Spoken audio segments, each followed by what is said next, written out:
जल्द ही इंडिया आ रही है बेअंत कौर। वकीलों के वालों दावा किया जा रहा है कि जल्दी ही डिपोर्ट होगी और ये भी कहा जा रहा है कि वो खुद टिकट खरीद के जल्द ही वापस आ जाएगी जेकर डिपोर्ट नहीं भी होगी।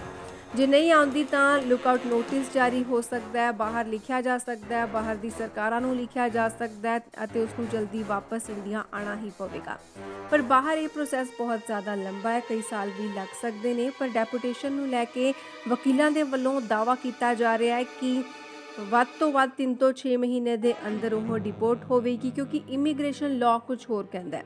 ਕੈਨੇਡਾ ਦੇ ਵਿੱਚ ਵੀ ਬੇਅੰਤ ਕੌਰ ਦੇ ਵੱਲੋਂ ਕਾਨੂੰਨ ਤੋੜੇ ਗਏ ਨੇ। ਨਾ ਸਿਰਫ ਇੰਡੀਆ ਦੀ ਸਰਕਾਰ ਨੂੰ ਧੋਖਾ ਦਿੱਤਾ ਗਿਆ, ਸਗੋਂ ਕੈਨੇਡਾ ਦੀ ਸਰਕਾਰ ਨੂੰ ਵੀ ਧੋਖਾ ਦਿੱਤਾ ਗਿਆ। ਇਸ ਗੱਲ ਦਾ ਦਾਵਾ ਕੈਨੇਡੀਅਨ ਵਕੀਲ ਦੇ ਵੱਲੋਂ ਹੀ ਕੀਤਾ ਗਿਆ ਜੋ ਕਿ ਲਵਪ੍ਰੀਤ ਲਾਡੀ ਦਾ ਕੇਸ ਲੜ ਰਹੇ ਨੇ। ਉਹਨਾਂ ਨੇ ਕਿਹਾ ਕਿ ਮਿਸ ਰਿਪਰੈਜ਼ੈਂਟੇਸ਼ਨ ਕੀਤੀ ਹੋਈ ਹੈ, पेरेंट्स के फंड दिखाए हुए ने, जो कि यह फंड और पैसा जोड़ा दिता गया सी वो सोहरा परिवार के वालों दिता गया सी।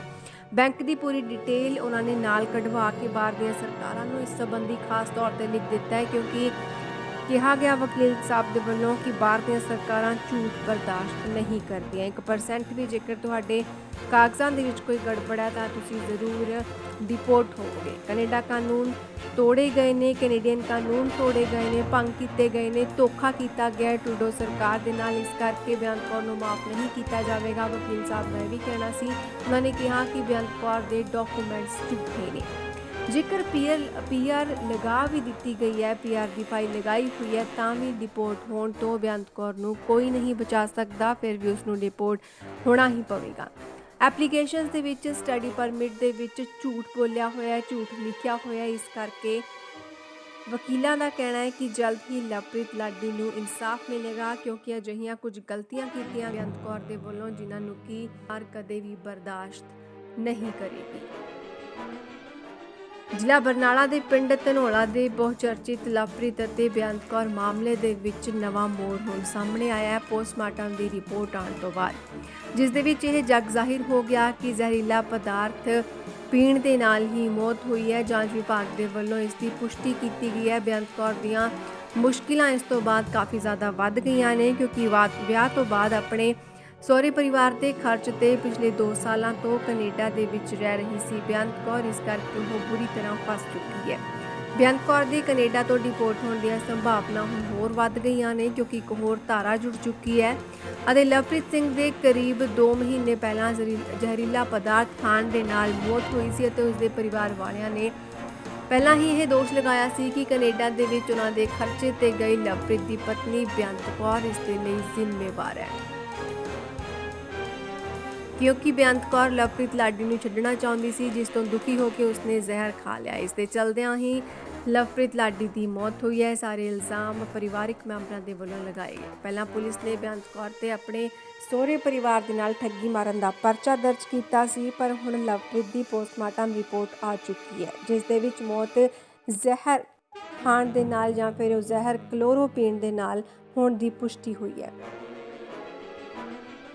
इस तो बाद लवप्रीत के चाचा जी के वलों पुलिस को अपील की जा रही है कि बेअंत कौर के माता पिता तेरी परचा दर्ज किया जाए, क्योंकि इस साजिश के विच वो भी बराबर का ही शामिल हुए ने। इस मामले के विच बेअंत कौर के खिलाफ पहला सहुरियां दे नाल ठगी का मामला दर्ज होया सी। हुण लवप्रीत की जहर के नाल हुई मौत उपरंत बेअंत कौर ते जुर्म के विच वाधा कर दिता गया। SIT कमेटी के मुखी SP हरबंत कौर ने दस्सिया कि बेअंत कौर खिलाफ हुण धारा 306 का वाधा कर दिता गया। SIT कमेटी के विच SP DSP बृजमोहन और थाणा धनौला के मुखी भी शामिल। दस दी तुहानूं कि इस मामले के विच बरनाला पुलिस ने एक SIT टीम बनाई हुई है तो टीम अपनी कार्रवाई कर रही है। अगली कार्रवाई जांच के आधार पर की जानी है, पर इस तो पहला परिवारिक मैंबरां दे वल्लों लगातार ਮੰਗ ਕੀਤੀ ਜਾ ਰਹੀ ਹੈ ਕਿ बेअंत कौर ਦੇ ਉੱਤੇ ਗੰਭੀਰ ਧਾਰਾਵਾਂ ਦੇ ਤਹਿਤ ਕੇਸ ਦਰਜ ਕੀਤਾ ਜਾਵੇ। ਪੁਲਿਸ ਨੇ ਪਰਿਵਾਰ ਦੇ ਧਰਨੇ ਤੋਂ ਬਾਅਦ ਦੱਸਦੇ ਤੁਹਾਨੂੰ ਕਿ 420 ਦੀ ਧਾਰਾ ਦੇ ਤਹਿਤ ਕੇਸ ਦਰਜ ਕੀਤਾ ਸੀ। ਲਵਪ੍ਰੀਤ ਦੇ ਮਾਤਾ-ਪਿਤਾ ਦਾ ਕਹਿਣਾ ਹੈ ਕਿ बेअंत ਦਾ ਪਰਿਵਾਰ ਵੀ ਇਸ ਮਾਮਲੇ ਦੇ ਵਿੱਚ ਉਨਾ ਹੀ ਜ਼ਿੰਮੇਵਾਰ ਹੈ ਜਿੰਨਾ ਕਿ बेअंत ਕੌਰ ਹੈ। ਇਸ ਦੇ ਲਈ ਉਹਨਾਂ ਦੇ ਮਾਤਾ-ਪਿਤਾ ਤੇ ਵੀ ਪਰਚਾ ਦਰਜ ਹੋਣਾ ਚਾਹੀਦਾ ਹੈ। ਜ਼ਿਕਰਯੋਗ ਹੈ ਕਿ ਲਵਪ੍ਰੀਤ ਦੇ ਨਾਲ ਵਿਆਹ ਤੋਂ 10 ਦਿਨ ਬਾਅਦ ਹੀ बेअंत ਕੌਰ ਕੈਨੇਡਾ ਚਲੀ ਗਈ ਸੀ।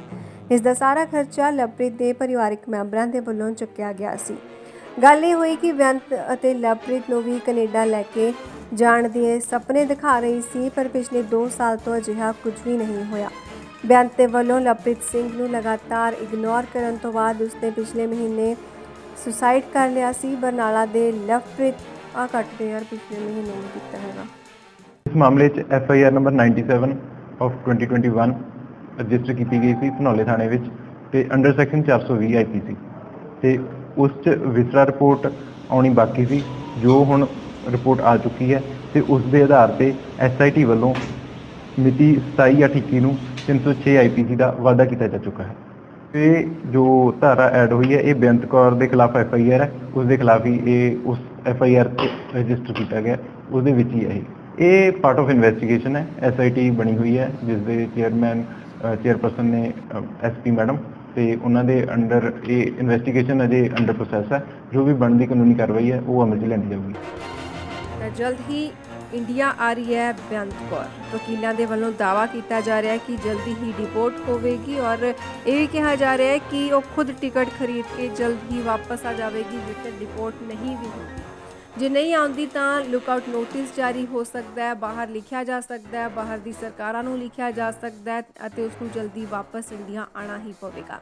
ਪਰ ਬਾਹਰ ਇਹ ਪ੍ਰੋਸੈਸ ਬਹੁਤ ਜ਼ਿਆਦਾ ਲੰਬਾ ਹੈ, ਕਈ ਸਾਲ ਵੀ ਲੱਗ ਸਕਦੇ ਨੇ। ਪਰ ਡੈਪੂਟੇਸ਼ਨ ਨੂੰ ਲੈ ਕੇ ਵਕੀਲਾਂ ਦੇ ਵੱਲੋਂ ਦਾਅਵਾ ਕੀਤਾ ਜਾ ਰਿਹਾ ਹੈ ਕਿ ਵੱਧ ਤੋਂ ਵੱਧ 3 ਤੋਂ 6 ਮਹੀਨੇ ਦੇ ਅੰਦਰ ਉਹ ਡਿਪੋਰਟ ਹੋਵੇਗੀ, ਕਿਉਂਕਿ ਇਮੀਗ੍ਰੇਸ਼ਨ ਲਾਅ ਕੁਝ ਹੋਰ ਕਹਿੰਦਾ ਹੈ। ਕੈਨੇਡਾ ਦੇ ਵਿੱਚ ਵੀ ਬੇਅੰਤ ਕੌਰ ਦੇ ਵੱਲੋਂ ਕਾਨੂੰਨ ਤੋੜੇ ਗਏ ਨੇ। ਨਾ ਸਿਰਫ ਇੰਡੀਆ ਦੀ ਸਰਕਾਰ ਨੂੰ ਧੋਖਾ ਦਿੱਤਾ ਗਿਆ, ਸਗੋਂ ਕੈਨੇਡਾ ਦੀ ਸਰਕਾਰ ਨੂੰ ਵੀ ਧੋਖਾ ਦਿੱਤਾ ਗਿਆ। ਇਸ ਗੱਲ ਦਾ ਦਾਅਵਾ ਕੈਨੇਡੀਅਨ ਵਕੀਲ ਦੇ ਵੱਲੋਂ ਹੀ ਕੀਤਾ ਗਿਆ ਜੋ ਕਿ ਲਵਪ੍ਰੀਤ ਲਾਡੀ ਦਾ ਕੇਸ ਲੜ ਰਹੇ ਨੇ। ਉਹਨਾਂ ਨੇ ਕਿਹਾ ਕਿ ਮਿਸ ਰਿਪਰੈਜ਼ੈਂਟੇਸ਼ਨ ਕੀਤੀ ਹੋਈ ਹੈ, ਪੇਰੈਂਟਸ ਦੇ ਫੰਡ ਦਿਖਾਏ ਹੋਏ ਨੇ, ਜਦੋਂ ਕਿ ਇਹ ਫੰਡ ਅਤੇ ਪੈਸਾ ਜਿਹੜਾ ਦਿੱਤਾ ਗਿਆ ਸੀ ਉਹ ਸਹੁਰਾ ਪਰਿਵਾਰ ਦੇ ਵੱਲੋਂ ਦਿੱਤਾ ਗਿਆ ਸੀ।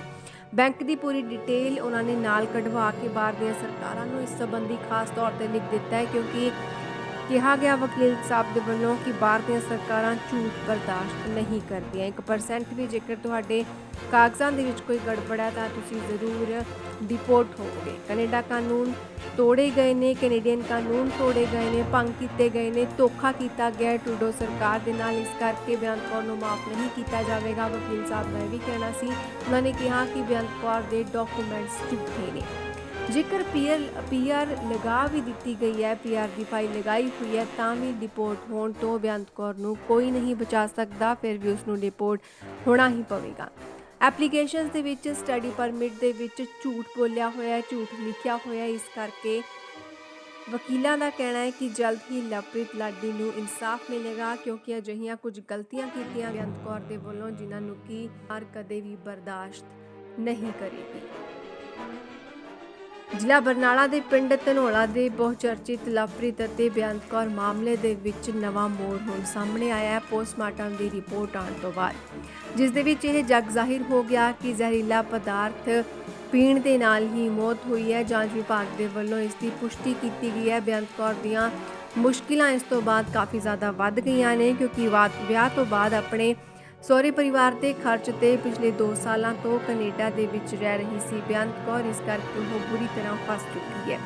ਬੇਅੰਤ ਕੌਰ ਦੇ ਕੈਨੇਡਾ ਤੋਂ ਡਿਪੋਰਟ ਹੋਣ ਦੀਆਂ ਸੰਭਾਵਨਾ ਹੁਣ ਹੋਰ ਵੱਧ ਗਈਆਂ ਨੇ, ਕਿਉਂਕਿ ਇੱਕ ਹੋਰ ਧਾਰਾ ਜੁੜ ਚੁੱਕੀ ਹੈ ਅਤੇ ਲਵਪ੍ਰੀਤ ਸਿੰਘ ਦੇ ਕਰੀਬ 2 ਮਹੀਨੇ ਪਹਿਲਾਂ ਜ਼ਹਿਰੀਲਾ ਪਦਾਰਥ ਖਾਣ ਦੇ ਨਾਲ ਮੌਤ ਹੋਈ ਸੀ ਅਤੇ ਉਸ ਦੇ ਪਰਿਵਾਰ ਵਾਲਿਆਂ ਨੇ ਪਹਿਲਾਂ ਹੀ ਇਹ ਦੋਸ਼ ਲਗਾਇਆ ਸੀ ਕਿ ਕੈਨੇਡਾ ਦੇ ਵਿੱਚ ਉਹਨਾਂ ਦੇ ਖਰਚੇ ਤੇ ਗਈ ਲਵਪ੍ਰੀਤ ਦੀ ਪਤਨੀ ਬੇਅੰਤ ਕੌਰ ਇਸ ਦੇ ਲਈ ਜ਼ਿੰਮੇਵਾਰ ਹੈ, ਕਿਉਂਕਿ ਬੇਅੰਤ ਕੌਰ ਲਵਪ੍ਰੀਤ ਲਾਡੀ ਨੂੰ ਛੱਡਣਾ ਚਾਹੁੰਦੀ ਸੀ, ਜਿਸ ਤੋਂ ਦੁਖੀ ਹੋ ਕੇ ਉਸਨੇ ਜ਼ਹਿਰ ਖਾ ਲਿਆ। ਇਸ ਦੇ ਚਲਦਿਆਂ ਹੀ ਲਵਪ੍ਰੀਤ ਲਾਡੀ ਦੀ ਮੌਤ ਹੋਈ ਹੈ। ਸਾਰੇ ਇਲਜ਼ਾਮ ਪਰਿਵਾਰਕ ਮੈਂਬਰਾਂ ਦੇ ਵੱਲੋਂ ਲਗਾਏ ਗਏ। ਪਹਿਲਾਂ ਪੁਲਿਸ ਨੇ ਬੇਅੰਤ ਕੌਰ ਤੇ ਆਪਣੇ ਸਹੁਰੇ ਪਰਿਵਾਰ ਦੇ ਨਾਲ ਠੱਗੀ ਮਾਰਨ ਦਾ ਪਰਚਾ ਦਰਜ ਕੀਤਾ ਸੀ, ਪਰ ਹੁਣ ਲਵਪ੍ਰੀਤ ਦੀ ਪੋਸਟਮਾਰਟਮ ਰਿਪੋਰਟ ਆ ਚੁੱਕੀ ਹੈ, ਜਿਸ ਦੇ ਵਿੱਚ ਮੌਤ ਜ਼ਹਿਰ ਖਾਣ ਦੇ ਨਾਲ ਜਾਂ ਫਿਰ ਜ਼ਹਿਰ ਕਲੋਰੋ ਪੀਣ ਦੇ ਨਾਲ ਹੋਣ ਦੀ ਪੁਸ਼ਟੀ ਹੋਈ ਹੈ। ਇਸ ਤੋਂ ਬਾਅਦ ਲਵਪ੍ਰੀਤ ਦੇ ਚਾਚਾ ਜੀ ਦੇ ਵੱਲੋਂ ਪੁਲਿਸ ਨੂੰ ਅਪੀਲ ਕੀਤੀ ਜਾ ਰਹੀ ਹੈ ਕਿ ਬੇਅੰਤ ਕੌਰ ਦੇ ਮਾਤਾ-ਪਿਤਾ ਤੇ ਵੀ ਪਰਚਾ ਦਰਜ ਕੀਤਾ ਜਾਵੇ, ਕਿਉਂਕਿ ਇਸ ਸਾਜ਼ਿਸ਼ ਦੇ ਵਿੱਚ ਉਹ ਵੀ ਬਰਾਬਰ ਦਾ ਹੀ ਸ਼ਾਮਿਲ ਹੋਏ ਨੇ। ਇਸ ਮਾਮਲੇ ਦੇ ਵਿੱਚ ਬੇਅੰਤ ਕੌਰ ਦੇ ਖਿਲਾਫ ਪਹਿਲਾਂ ਸਹੁਰਿਆਂ ਦੇ ਨਾਲ ਠੱਗੀ ਦਾ ਮਾਮਲਾ ਦਰਜ ਹੋਇਆ ਸੀ। ਹੁਣ ਲਵਪ੍ਰੀਤ ਦੀ ਜ਼ਹਿਰ ਦੇ ਨਾਲ ਹੋਈ ਮੌਤ ਉਪਰੰਤ ਬੇਅੰਤ ਕੌਰ ਤੇ ਜੁਰਮ ਦੇ ਵਿੱਚ ਵਾਧਾ ਕਰ ਦਿੱਤਾ ਗਿਆ। ਐਸਆਈਟੀ ਕਮੇਟੀ ਦੇ ਮੁਖੀ ਐਸਪੀ ਹਰਬੰਤ ਕੌਰ ਨੇ ਦੱਸਿਆ ਕਿ ਬੇਅੰਤ ਕੌਰ ਖਿਲਾਫ ਹੁਣ ਧਾਰਾ 306 ਦਾ ਵਾਧਾ ਕਰ ਦਿੱਤਾ ਗਿਆ। ਐਸਆਈਟੀ ਕਮੇਟੀ ਦੇ ਵਿੱਚ ਐਸਪੀ, ਡੀਐਸਪੀ ਬ੍ਰਿਜ ਮੋਹਨ ਅਤੇ ਥਾਣਾ ਧਨੌਲਾ ਦੇ ਮੁਖੀ ਵੀ ਸ਼ਾਮਲ। ਦੱਸ ਦਈਏ ਤੁਹਾਨੂੰ ਕਿ ਇਸ ਮਾਮਲੇ ਦੇ ਵਿੱਚ ਬਰਨਾਲਾ ਪੁਲਿਸ ਨੇ ਇੱਕ ਐਸਆਈਟੀ ਟੀਮ ਬਣਾਈ ਹੋਈ ਹੈ ਤੇ ਟੀਮ ਆਪਣੀ ਕਾਰਵਾਈ ਕਰ ਰਹੀ ਹੈ। ਅਗਲੀ ਕਾਰਵਾਈ ਜਾਂਚ ਦੇ ਆਧਾਰ ਤੇ ਕੀਤੀ ਜਾਣੀ ਹੈ, ਪਰ ਇਸ ਤੋਂ ਪਹਿਲਾਂ ਪਰਿਵਾਰਕ ਮੈਂਬਰਾਂ ਦੇ ਵੱਲੋਂ ਲਗਾਤਾਰ ਮੰਗ ਕੀਤੀ ਜਾ ਰਹੀ ਹੈ ਕਿ ਬੇਅੰਤ ਕੌਰ ਦੇ ਉੱਤੇ ਗੰਭੀਰ ਧਾਰਾਵਾਂ ਦੇ ਤਹਿਤ ਕੇਸ ਦਰਜ ਕੀਤਾ ਜਾਵੇ। ਪੁਲਿਸ ਨੇ ਪਰਿਵਾਰ ਦੇ ਧਰਨੇ ਤੋਂ ਬਾਅਦ ਦੱਸਦੇ ਤੁਹਾਨੂੰ ਕਿ 420 ਦੀ ਧਾਰਾ ਦੇ ਤਹਿਤ ਕੇਸ ਦਰਜ ਕੀਤਾ ਸੀ। ਲਵਪ੍ਰੀਤ ਦੇ ਮਾਤਾ-ਪਿਤਾ ਦਾ ਕਹਿਣਾ ਹੈ ਕਿ ਬੇਅੰਤ ਦਾ ਪਰਿਵਾਰ ਵੀ ਇਸ ਮਾਮਲੇ ਦੇ ਵਿੱਚ ਉਨਾ ਹੀ ਜ਼ਿੰਮੇਵਾਰ ਹੈ ਜਿੰਨਾ ਕਿ ਬੇਅੰਤ ਕੌਰ ਹੈ। ਇਸ ਦੇ ਲਈ ਉਹਨਾਂ ਦੇ ਮਾਤਾ-ਪਿਤਾ ਤੇ ਵੀ ਪਰਚਾ ਦਰਜ